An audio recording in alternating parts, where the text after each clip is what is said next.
Hello साथियों, स्टडीपन में आप सभी का स्वागत है।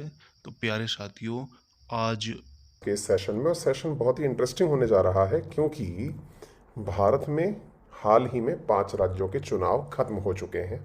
एग्जिट पोल आ चुका है। हो सकता है आप में से बहुत सारे लोगों ने एग्जिट पोल देख भी लिया हो। तो आज का यथार्थ प्रश्न जो बनता है, क्यों भाई, आज ऐसा प्रश्न क्यों बन रहा है? प्रश्न है कि क्या आज तेल की कीमतें बढ़ने वाली हैं? रीजन ये है जनाब, जब चुनावों की घोषणा हुई थी आज से 3 महीने पहले से लेके अब तक तेल की कीमतों में कोई इजाफा नहीं हुआ है। वहीं पर जब इलेक्शन शुरू हुए थे तब ब्रेंट ऑयल यानी कच्चे तेल का भाव $90 प्रति बैरल के आसपास था। लेकिन अगर आज की हम बात करें तो आप न्यूज़ देखें और सोचें कि क्या हालात हो रहे हैं। कच्चा तेल लगभग 1.5 गुने से ऊपर महंगा हो चुका है। साथियों, जहां 90 से $95 प्रति बैरल के बीच का भाव था, आज ये भाव $140 प्रति बैरल के पास है। 3 महीने से भारत में कच्चे तेल की कीमतों के बढ़ने के बावजूद तेल की कीमतें नहीं बढ़ी। बहुत ही शानदार प्रश्न है। तो भैया, चुनाव खत्म, एग्जिट पोल आ चुके हैं, 10 तारीख तक रिजल्ट भी आ जाएगा। तो क्या आज तेल की कीमतें बढ़ रही हैं? बहुत शानदार प्रश्न है। प्रश्न को शानदार इसलिए भी बनाया जा सकता है क्योंकि भारत ने बहुत लंबे समय ही कह दिया था कि हमने तेल की कीमतों को बाजार पर निर्भर छोड़ दिया है। और जनाब, बाजार पर निर्भर तो छोड़ दिया है, तो बाजार तो ऑलरेडी $140 पर चल रहा है। साथियों, कयास लगाए जा रहे हैं कि ये 2008 का रिकॉर्ड तोड़ने वाला है। देखिए, कुछ फैक्ट्स दिखाता हूं मैं आपको।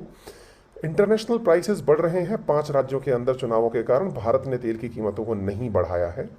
अगर तेल की कीमतों को बढ़ाया गया, जरा सोचिए, यदि भारत ने लास्ट 3 महीने से जो तेल की कीमतें नहीं बढ़ाई और अगर अब बढ़ा दी, आप अंदाजा लगा सकते हैं कि पेट्रोल कम से कम 10 से लेके ₹15 लीटर महंगा हो सकता है।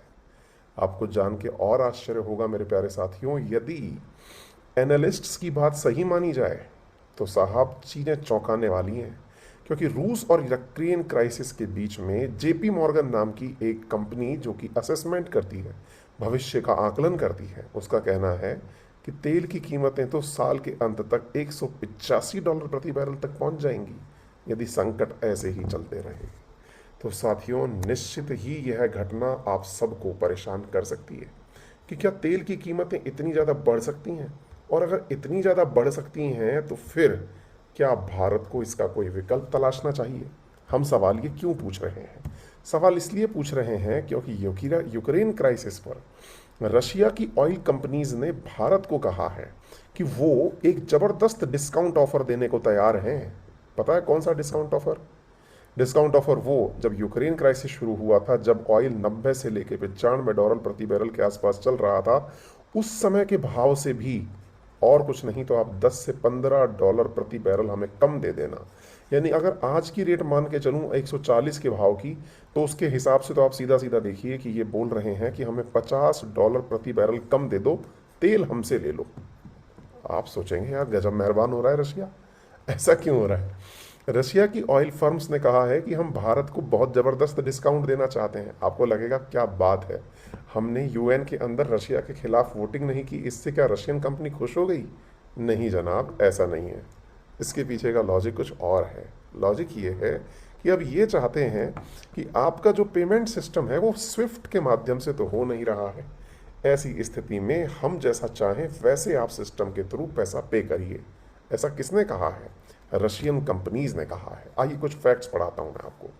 साथियों, 25 से लेकर 27% कम दाम पर कच्चा तेल देने की तेल कंपनियों ने पेशकश की है, जिसमें सरकारी तेल कंपनी जो कि रूस की सरकार द्वारा ही चलाई जाती है, जिसका नाम है रोजानेफ्ट, उसने भारत को कच्चा तेल देने का ऑफर दिया है। दिसंबर में रूस के राष्ट्रपति जब व्लादिमीर पुतिन भारत की यात्रा पर आए थे, तो उन्होंने भारत की कंपनी इंडियन ऑयल कॉरपोरेशन के साथ में कहा था कि वो साल के अंत में 20 लाख टन तेल की आपूर्ति करेंगे। लेकिन आपको पता है ना कि साल की अंत तो कहाँ होनी है, शुरुआत में ही मामला बिगड़ गया है। बस इसमें इन्होंने ये कहा है कि भुगतान जो है ना, चूंकि दुनिया भर के लोगों ने उन्हें स्विफ्ट तकनीक से बाहर कर दिया है। जब स्विफ्ट ने तकनीक से बाहर कर दिया है तो दुनिया भर के तेल कंपनियां तो छोड़िए, भारत की बैंकें भी रूस के साथ व्यापार नहीं कर रही हैं। ऐसी स्थिति में वैकल्पिक सुविधा क्या हो जिसके चलते रुपया और रूबल का व्यापार आपस में हो सके। रूबल जो कि रशिया की करेंसी है। मतलब मुद्दा यह है कि इनके साथ आप व्यापार कर तो लें, मुसीबत यह है कि आप अल्टीमेटली बिना स्विफ्ट के पैसा ट्रांसफर कैसे करेंगे। इसका मतलब सीधा है कि भारत को स्विफ्ट तकनीक की एवज में कोई और फंड ट्रांसफर तकनीक तलाशनी होगी, यानी एक ऐसा तकनीक तलाशनी होगी जिसके माध्यम से भारत अपना पैसा रूस भेज सके इंटरनेशनल ट्रांसफर के लिए। पर अमेरिका के जो मतलब प्रधान लोग हैं वो पहुंच गए हैं।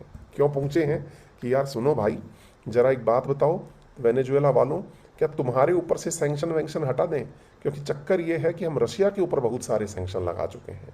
ऐसी स्थिति में तुम्हारा तेल एक्सपोर्ट हो जाएगा तो हमारे लिए बहुत बढ़िया काम हो जाएगा। अमेरिका करता क्या है ना जी, आप इधर नोटिस करिए, देखिए एक तरफ अगर हम बात करते हैं कि रशिया के ऊपर सैंक्शन लगा रहा है तो इनको फुसला रहा है कि तुम तेल बेच लो यार, इनको फुसला रहा है, इधर ईरान को फुसला रहा है, क्योंकि उसको पता है कि भारत जैसे देश जो है वो मानने वाले नहीं हैं, क्योंकि हम अपने साथ में कितना देर तक संकट झेलेंगे भाई। $140 प्रति बैरल के हिसाब से अगर खरीदेंगे तो हमारे यहाँ पर त्राहिमाम मच जाएगा। ऐसी स्थिति में हमें वैकल्पिक माध्यम तलाशने होंगे, और वैकल्पिक माध्यम तलाशने के लिए आइदर हम ईरान को पकड़ें या वेनेजुएला को पकड़ें।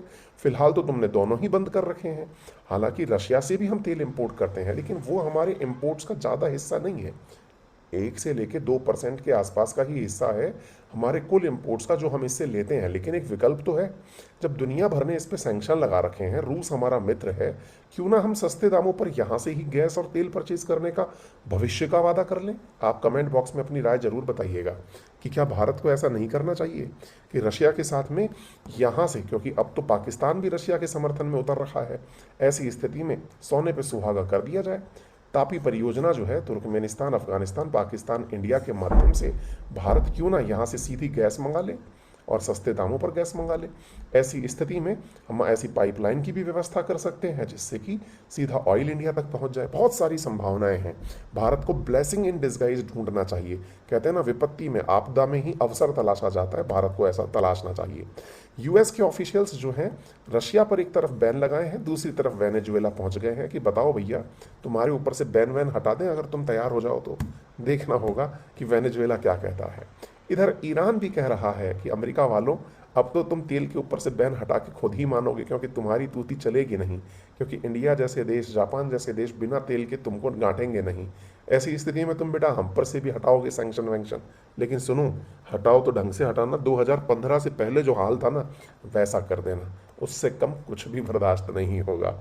उम्मीद है आपको सभी को ये जानकारी समझ में आई हो। अगर जानकारी समझ में आई हो तो सेशन को जरूर शेयर करिएगा, अपने सभी साथियों को सेशन को लाइव करने का भी कहिएगा। ठीक है, फिलहाल के लिए